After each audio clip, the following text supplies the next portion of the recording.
दोस्तों निफ्टी 50 में last session में 0.17% की तेजी हुई थी और reality sector, oil and gas, IT and telecom, mid cap 50, फिर पीएससी सेक्टर और भी काफ़ी कंपनीज ने अच्छा परफॉर्म किया था।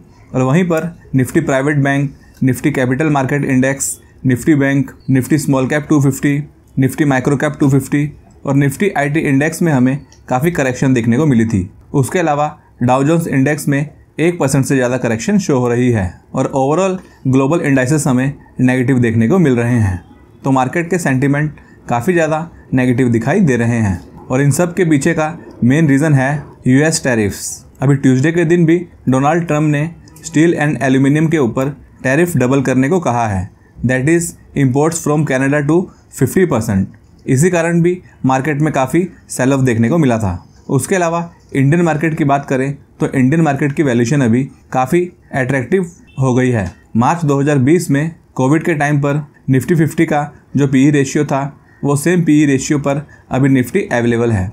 तो काफ़ी हाई क्वालिटी कंपनीज, चाहे लार्ज कैप हो, मिड कैप हो या फिर स्मॉल कैप हो, अभी के टाइम पर भारी डिस्काउंट पर अवेलेबल है और बहुत से बढ़िया म्यूचुअल फंड्स भी अभी काफ़ी ज़्यादा करेक्ट हो गए हैं। देखिए मार्केट का बॉटम तो कोई प्रिडिक्ट नहीं कर सकता है, हम तो बस हर बड़ी करेक्शन पर थोड़ा थोड़ा करके निवेश करने के बारे में सोच सकते हैं। लेकिन ऐसे टाइम पर अगर कोई म्यूचुअल फंड्स या फिर हाई क्वालिटी कंपनीज में इन्वेस्ट करने के बारे में सोचता है तो फिर आने वाले महीनों में अच्छे रिवॉर्ड उन्हें मिल सकते हैं। तो इस वीडियो में कुछ बढ़िया म्यूचुअल फंड्स को मैं डिस्कस करूंगा जिनका ओवरऑल परफॉर्मेंस काफ़ी बढ़िया रहा है और फंड मैनेजर भी इनके काफ़ी एक्सपीरियंस्ड है। अभी म्यूचुअल फंड्स को कंसिडर करने के काफ़ी सारे बेनिफिट्स है, जैसे कि जिनको स्टॉक्स पिक करने में काफ़ी दिक्कत होती है उनके लिए म्यूचुअल फंड्स एक बेटर ऑप्शन माना जाता है। और अगर किसी कंपनी में या फिर कोई सेक्टर में बैड न्यूज़ आ जाती है तो फिर वो स्टॉक्स काफ़ी ज़्यादा टूट जाते हैं।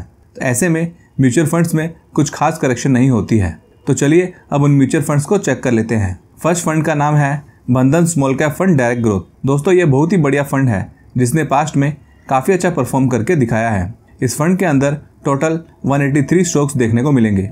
फंड साइज इसका 8,474.84 करोड़ का है। NAV 42.31 का है और 4 स्टार इसकी रेटिंग है। और अगर इस फंड की रेशियोज को देखें तो पीई रेशियो इसका 16.52 का है जो कि अच्छी वैल्यूएशन पर है और प्राइस टू बुक रेशियो 2.17 का है। तो ये रेशियोज जितना कम होगी उतना ही उसे बेटर कंसिडर किया जाता है। दोस्तों अभी ये फंड अपने हाई से 20% तक करेक्ट हो चुका है और पिछले 3 सालों में इतनी ज़्यादा करेक्शन इस फंड में देखने को नहीं मिली है। तो अभी अच्छी अपॉर्चुनिटी इसमें देखने को मिलती है। बात करें इसके एक्सपेंस रेशियो और एग्जिट लोड की तो एक्सपेंस रेशियो इसका 0.46% है जो 1 से कम है। और अगर इस फंड को हम 1 साल से पहले रिडीम करते हैं तो 1% का एग्जिट लोड चार्जेस लगता है। अभी दोस्तों इसके फंड मैनेजर को देखते हैं। इस फंड को 4 लोग मैनेज करते हैं, मनीष गनवानी, कीर्ति जैन, रितिका बेहरा और गौरव सत्रा, जिन्हें ईयर्स ऑफ एक्सपीरियंस है फाइनेंस इंडस्ट्री में। उसके अलावा अगर इस फंड के रिटर्न्स की बात करें तो इस फंड को लॉन्च हुए 5 साल के पास ही हुआ है और 5 सालों में इस फंड ने 332.20% के रिटर्न्स प्रोवाइड किए हैं जो 33.99% CAGR के रिटर्न्स होते हैं। तो काफ़ी अच्छे पैसे इस फंड ने बनाकर दिए हैं। 5 साल में पैसा 3.2 टाइम्स कर दिया है जो कि 3 लाख का इन्वेस्टमेंट अमाउंट इस फंड ने 13 लाख के पास में कर दिया है 5 सालों में।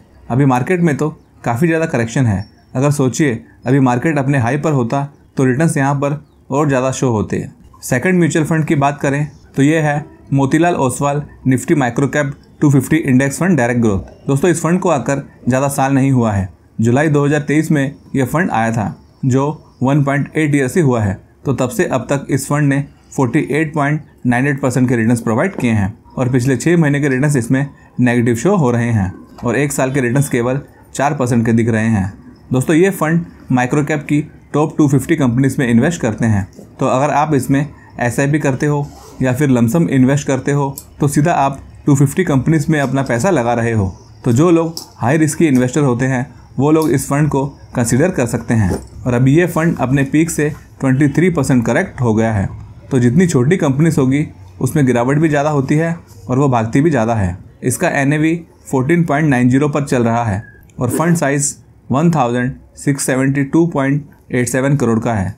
और बात करें वैल्यूएशन की तो पी रेशियो इसका 28.37 का है और पीबी रेशियो 2.76 का है, तो वैल्यूएशन भी इस फंड की ठीक नज़र आती है। उसके अलावा इस फंड में एक अच्छा पॉइंट ये है कि इसमें 15 डेज़ के बाद में कोई एग्जिट लोड चार्जेस नहीं है, तो अगर इसे हमें इमरजेंसी में भी रिडीम करना पड़ा तो एग्जिट लोड के चार्जेस हमारे बच जाएंगे। नहीं तो ज़्यादातर फंड्स में 1 साल से पहले रिडीम करने पर 1% का एग्जिट लोड चार्जेस लगता है। उसके अलावा एक्सपेंस रेशियो इसका 0.43% है, जो कि ठीक है, इतना ज़्यादा नहीं है। नेक्स्ट म्यूचुअल फंड का नाम है पराग पारिक फ्लेक्सिकैप फंड डायरेक्ट ग्रोथ। दोस्तों ये एक एक्सेलेंट फंड है जिसके बारे में काफ़ी लोगों को पता होगा। दोस्तों अभी मार्केट में काफ़ी ज़्यादा करेक्शन होने के कारण काफ़ी स्मॉल कैप और मिड कैप फंड्स 18-20% तक करेक्ट हो चुके हैं, लेकिन ये फंड उतना ज़्यादा गिरा नहीं है, केवल 7% की करेक्शन ही इसमें देखने को मिल रही है। तो जिनके पास में ये फ़ंड ऑलरेडी होगा उन्हें तो कुछ ज़्यादा फ़र्क नहीं पड़ा होगा। तो दोस्तों इस फंड को काफ़ी अच्छी तरह से मैनेज किया गया है, जो कि राजीव ठक्कर जी इस फंड को मैनेज करते हैं, जिन्हें 15 ईयर्स से भी ज़्यादा एक्सपीरियंस है कैपिटल मार्केट्स में। और फिर रौनक ओनकार, राज मेहता, रुकुन ताराचंदानी और मानसी करिया इस फंड को मैनेज करते हैं। इस फंड के अगर रिटर्न्स की बात करें तो 1 साल में इस फंड ने 11.66% के रिटर्न्स दिए हैं, 2 सालों में 58.64% और 5 साल में 220.51% के रिटर्न्स दिए हैं। तो 3 लाख का अमाउंट इस फंड ने 9,60,629 का बना दिया है 5 सालों में। दोस्तों इस फंड का investment large cap, mid cap, small cap और अदर कैटेगरी में है, तो इसका डाइवर्सिफिकेशन काफ़ी अच्छा है, इसी कारण इसमें रिस्क कम है। इस फंड का NAV अभी 83.26 पर चल रहा है, 5 स्टार की इसकी पॉजिटिव रेटिंग है और फंड साइज 88,004.52 करोड़ का है। और अगर इस फंड की वैल्यूएशन की बात करें तो PE रेशियो इसका 17.40 का है और PB रेशियो 3.22 का है, तो वैल्यूएशन भी इसकी थोड़ी कम देखने को मिल रही है। उसके अलावा इसका एक्सपेंस रेशियो 0.63% का है और इस फंड में हम अपने इन्वेस्टमेंट का 10% से ज़्यादा रिडीम करते हैं तो 2% का एग्जिट लोड चार्जेस लगेगा बिफोर 1 ईयर, और 1 साल के बाद 1% का एग्जिट लोड चार्जेस है, लेकिन बिफोर 2 ईयर, बट 2 साल के बाद में कोई एग्जिट लोड नहीं है। तो इसे हम अगर 2 साल से ज़्यादा होल्ड करते हैं तो काफ़ी बढ़िया होगा, जिससे हम काफ़ी चार्जेस सेव कर सकते हैं। तो इस फंड को आप ध्यान में रख सकते हो। 4th म्यूचुअल फंड है Motilal Oswal mid cap fund direct growth. ये एक बहुत ही ग्रोइंग फंड है जिसने पास्ट में काफ़ी बढ़िया रिटर्न्स दिए हैं।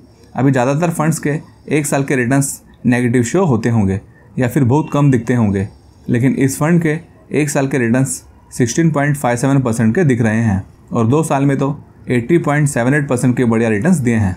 5 साल में 267.35% के रिटर्न्स दिए हैं। और ये फंड लॉन्च कब हुआ था? Feb 2014 में, और अब तक 920.05% के शानदार रिटर्न्स दिए हैं।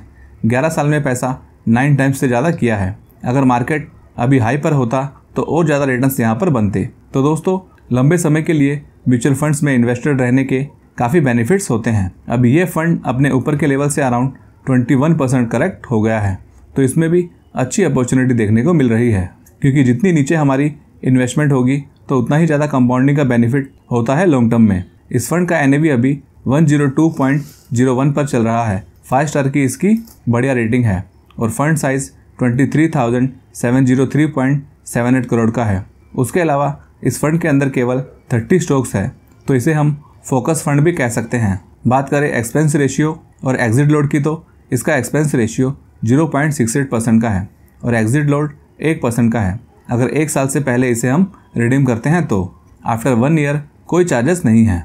और इसके फंड मैनेजर को चेक करें तो इसे मैनेज करते हैं अजय खंडेलवाल, निकेश शाह, राकेश शेट्टी और सुनील सावंत, जिन्हें सालों का एक्सपीरियंस है फाइनेंस इंडस्ट्री में। तो दोस्तों ये थे कुछ बढ़िया म्यूचुअल फंड्स जिसको मैंने आज डिस्कस किया है।